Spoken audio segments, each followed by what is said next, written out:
एक गांव में जहां हर चीज पुराने और सादा थी, एक बूढ़ा मिट्टी का बर्तन हर किसी की तवज्जो का मरकज बना हुआ था।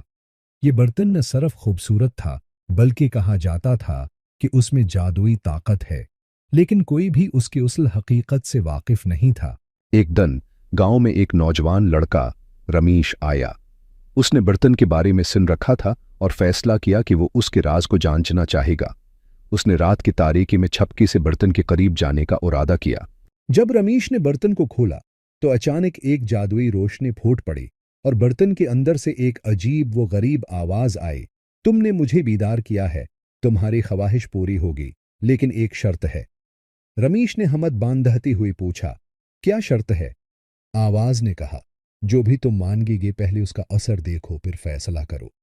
रमीश ने सोचा कि वो अपनी जिंदगी की सबसे बड़ी ख्वाहिश को पूरा करना चाहेगा। उसने जादुई बर्तन में कहा, मुझे दौलत और शान व शौकत चाहिए। फौरन उसके सामने सोने और जवाहिर से भरी हुई एक खजाने की बोरी नमूदार हुई। लेकिन उसके साथ है गांव के लोग भी दौलत में शमूलियत के लिए अपनी खुशियों से महरूम होने लगी। रमीश ने फौरन ये दौलत छोड़ दी और बर्तन को वापस बंद कर दिया। लेकिन जब वो वापस गांव आया तो उसे महसूस हुआ कि दौलत की चमक चांदने की सादगी के सामने हींच है।